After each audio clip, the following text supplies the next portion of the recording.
No las bombas nucleares, las pruebas de fuerza y las intimidaciones recíprocas, sino la ética y la solidaridad deberían animar siempre las relaciones entre los pueblos. No hay medias tintas en el discurso que el Papa Francisco dirigió a los participantes en el simposio Perspectivas para un mundo libre de armas nucleares, que se celebró la semana pasada en el Vaticano. Considerando solamente el riesgo de una detonación accidental de estas armas por un error de cualquier tipo, hay que condenar con firmeza la amenaza de su uso y también su posesión misma, porque su existencia está en función de una lógica de miedo que no afecta solo a las partes en conflicto, sino a todo el género humano. Es innegable el sentimiento de seguridad que suscita la carrera de armamentos, no solo atómicos, una espiral que no tiene fin, subrayó el Papa con fuerza, que aleja al mundo entero de sus prioridades reales como la lucha contra la pobreza, la realización de proyectos ecológicos y sanitarios y el pleno desarrollo de los derechos humanos. Estos y muchos otros fueron los temas que en el aula nueva del Sínodo reclamaron la intervención de los ponentes reunidos para el simposio organizado por el Dicasterio para el Servicio del Desarrollo Humano Integral. 11 Nobel de la Paz, junto a los altos cargos de la ONU y de la OTAN, unidos con los representantes de los Estados miembros. La historia del hombre, según el argentino Adolfo Pérez Esquivel, Premio Nobel de la Paz en 1980, ha llegado a un momento crucial, dramáticamente parecido a aquel otro, durante el cual San Juan XXIII, con la carta encíclica Pacem in Terris, en plena Guerra Fría, se dirigió a un mundo turbado por el peligro de un conflicto atómico. Yo recuerdo al Papa Juan XXIII, que en el año 63 decía lo mismo que decimos hoy. El interrogante, ¿qué pasó del año 63 hasta el día de hoy en el mundo? Cuando han surgido una serie de países que quieren tener el arma nuclear para tener poder destructivo. Entonces, si no hay una conversión de la conciencia, por eso tenemos que liberar la conciencia armada, ¿no? Creo que este es el camino. Y entonces, si esto es buscar el consenso, el diálogo entre las partes, por ejemplo, hoy tenemos el problema Estados Unidos, Corea del Norte. ¿Le van a aplicar más sanciones a Corea del Norte o van a abrir la posibilidad del diálogo para llegar a una solución política y humanitaria y desarmar la conciencia armada no solo de Corea del Norte, sino también de la gran potencia de Estados Unidos como el presidente Trump? En el centro de la reunión, el Tratado de Nueva York, firmado el 17 de julio por 122 naciones, un documento que define al arma nuclear como un elemento ilegítimo de guerra, un acto jurídicamente vinculante que prohíbe a los Estados miembros el desarrollo, la adquisición y la posesión de bombas atómicas. Un enorme paso adelante hacia la esperanza de un desarme nuclear completo, justo a los 50 años de la carta encíclica Populorum Progressio del Beato Pablo VI.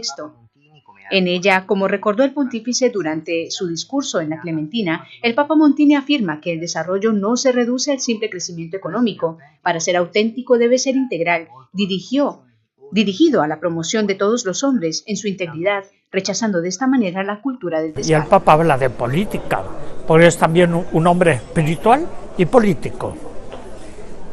La política, todos somos seres políticos, yo soy un hombre político, no partidario. Y política significa la búsqueda del bien común de la sociedad, para todos y todas, ¿no? Eso es buscar el bien común, de que aquellos que sufren es nuestro sufrimiento, aquellos que no tienen que comer, nosotros también lo sufrimos. Entonces, ¿cómo logramos un mundo? Por eso en el Foro Social Mundial decimos, otro mundo es posible.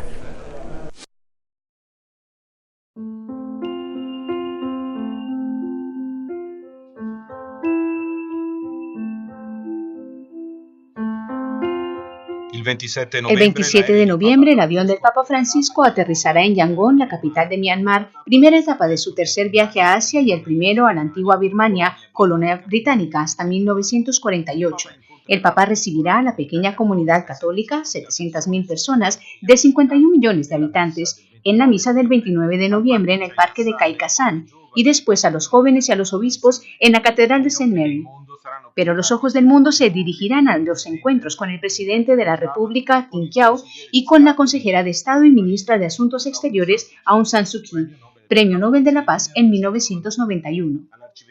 Hemos preguntado al arzobispo de Yangon, el cardenal Charles Maung-Bo, por los progresos democráticos que ha realizado Myanmar después de las elecciones de hace 2 años que pusieron formalmente fin al régimen militar. Con San Suu Kyi ha habido progresos en la administración pública, en el campo de la educación y del nivel de vida. Se ve que se ha hecho mucho camino en este sentido, pero como los militares controlan todavía la mayor parte del territorio y son todavía muy poderosos, a pesar de los numerosos progresos, vemos que nuestra democracia está todavía en una fase inicial y es muy frágil. Las religiones juegan un papel fundamental en la reconstrucción moral del país. ¿Cree usted que se podrá colaborar de verdad para esto?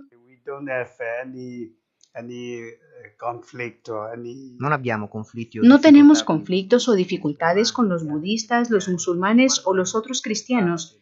Cuando se difundió en el país la noticia de la visita del Papa, se escucharon algunos comentarios negativos, por otra parte, de los monjes budistas y entre los monjes extremistas budistas, pero en general parecen ser favorables a la llegada del Papa.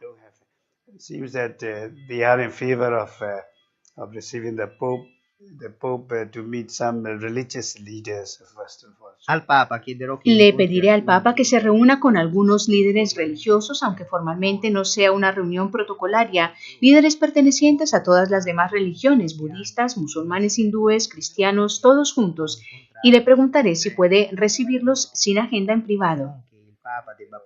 No porque el Papa deba promover lo que ha hecho, sino porque entre en diálogo con ellos. Quizá consiga ablandar su corazón y eso podría ser el primer paso para la paz.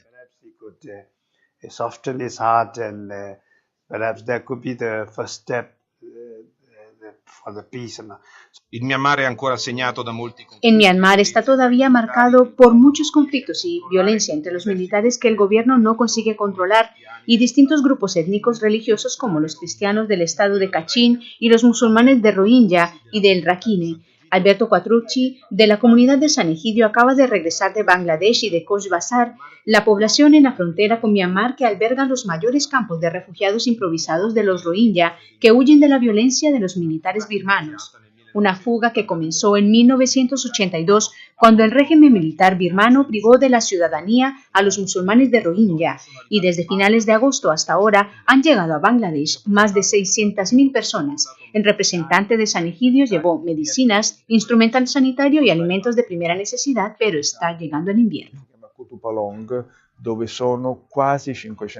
Hay un campo que se llama Kutupalong, donde hay casi 500.000 personas. Es más grande que la ciudad de Florencia, pero está todo bajo los toldos de plástico, sujetos con ramas secas encima para que el viento no se los lleve.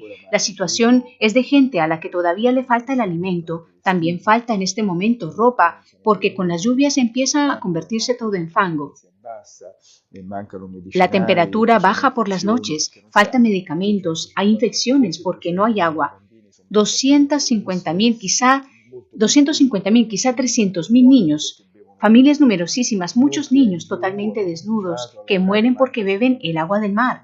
Muchas ONG han empezado ahora a trabajar, pero falta totalmente una coordinación y hay una gran necesidad. Y obviamente es inmediata y también hay un gran signo de interrogación sobre el futuro de este pueblo de los Rohingya.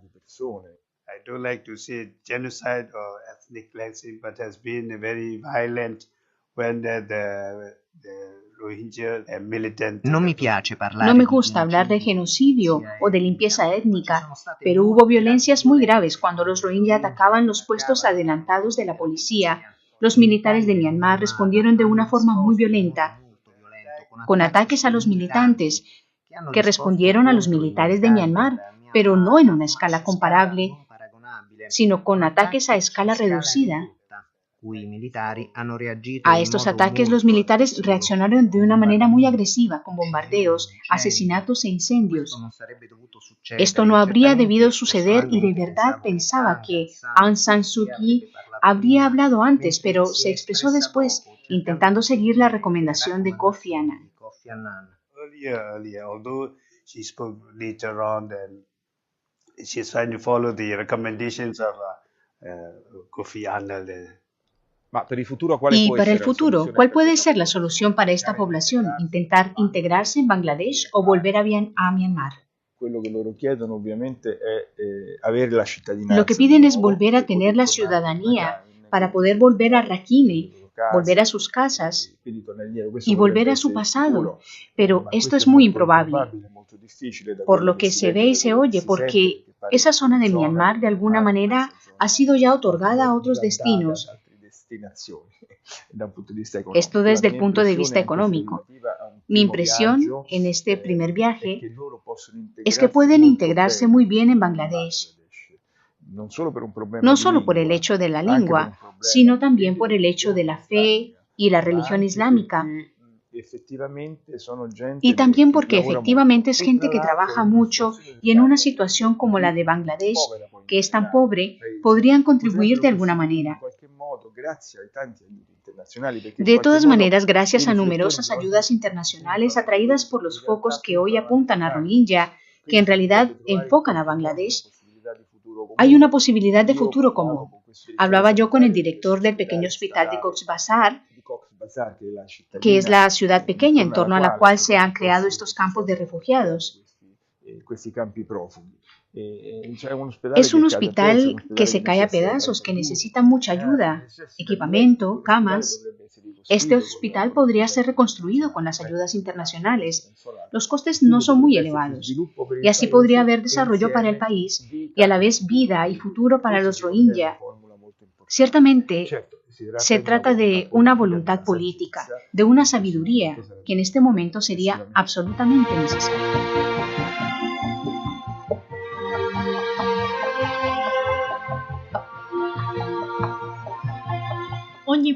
Cada palabra de Dios es como un fragmento de la hostia santa, contiene a Jesús entero. Chiara Lubich, fundadora del movimiento de los focolares, lo escribía el 7 de enero de 1950, comentando un fragmento del Evangelio de Mateo. En una frase ya se entreveía el carisma de la unidad y de la fraternidad universal que la joven de Trento estaba ofreciendo a la Iglesia.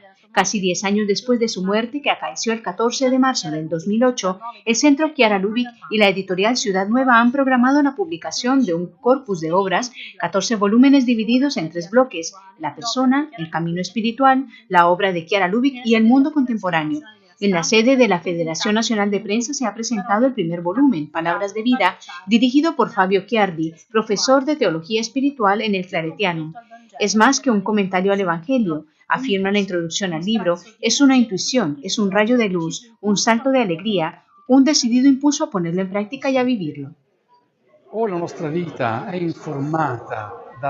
Se comprende que nuestra vida debe ser moldeada por la palabra de Dios, que le da contenido, que le da el sentido.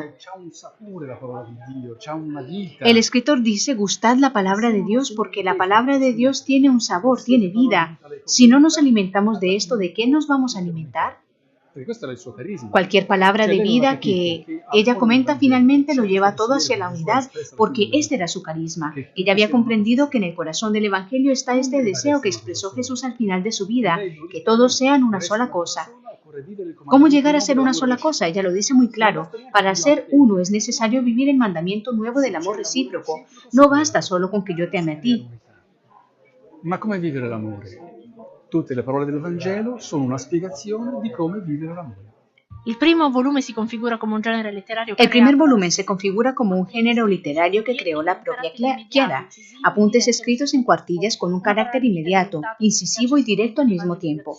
Una palabra de vida se convierte en un eficaz instrumento de evangelización, útil incluso hoy en un contexto más globalizado y con un pontífice como Francisco, que recurre a un estilo sencillo para introducirnos en la verdad. Piero Coda es presidente del Instituto Universitario Sofía di Lopiano. Releer las palabras de vida es una manera de ponerse en contacto con la palabra de vida, que es la palabra del Evangelio, es repetir la experiencia que hizo Chiara y que dio a tantos, compartió con tantos, ponerse a la escucha de la palabra de Dios para captar esta fuente viva de agua fresca y limpia que quita profundamente la sed, que es nuestro deseo, que nos da también la frescura de dar testimonio de la belleza y la alegría del Evangelio en nuestra vida. Así son palabras de vida muy actuales, justo en el momento en que el Papa Francisco en Evangelii Gaudium nos invita a entrar en una nueva etapa de la evangelización de la Iglesia y que significa una escucha radical, sencilla del Evangelio, para dar testimonio de él y comunicarlo. Imposible no leer una sintonía profunda entre el Papa Francisco y la Focolare, que eligió ir hacia todos, preferir a los más pobres, a los últimos, en quienes reconocía el rostro de aquel a quien había entregado su vida. Lo que permanece y permanecerá siempre, escribía Chiara Lubich, es el Evangelio que no sufre la usura del tiempo, todo el Evangelio, porque ese Evangelio no morirá.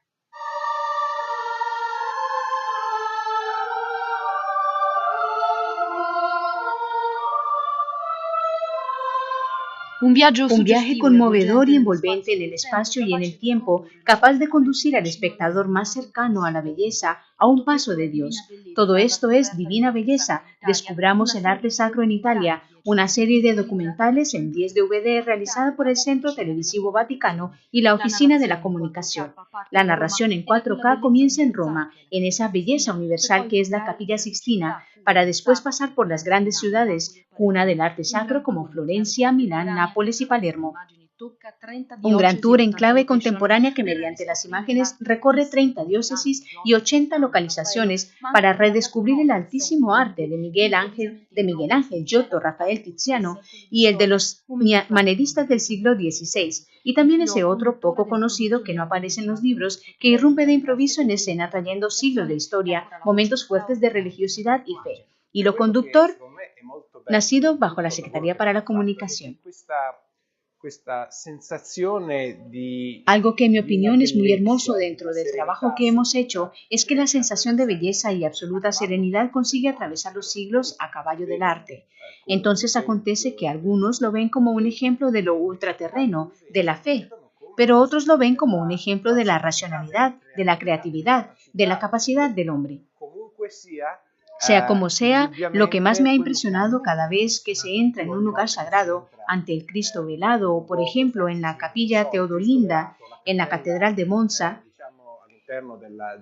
es que allí uno se queda extasiado con la boca abierta y te das cuenta de que el hombre ha conseguido hacer cosas a lo largo de los siglos que después todas las generaciones consideran como una belleza absoluta. Es como una emoción que ha llegado a ser atrapada dentro de una basílica, una capilla o sencillamente en una escultura, y es como el ascua ardiente de un fuego que no se apaga nunca. La Divina Belleza es fruto de un enorme trabajo en equipo y en red en el que han participado 19 expertos de historia del arte, sociólogos, filósofos y documentalistas, en primera línea en el intento de narrar la belleza y también para poder recuperar la memoria y la identidad de un pueblo a través de cuadros, esculturas, retablos y objetos de valor inestimable, como la corona férrea, estaban los museos vaticanos. Con nosotros, su directora Barbara Iatta. Ci sono i Musei Vaticani, il direttore Barbara Iatta. La idea es tener disponibles estos DVDs también para la formación de las generaciones más jóvenes de los estudiantes o de los ciudadanos individuales. 10 horas que de alguna manera escriben el mapa del arte de la Iglesia en Italia. Me parece algo extraordinario. Esto era impensable hace 20 o 30 años. Nos encontramos así ante un instrumento importante de divulgación y también de formación y sensibilización. Otro mérito de este viaje por las obras maestras del arte sacro italiano ha sido con toda seguridad la promoción y la valorización del territorio. El director Luca Salmaso.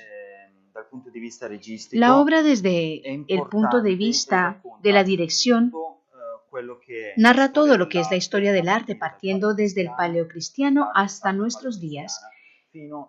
Pero tiene una mirada muy especial porque no quiere ser una guía turística.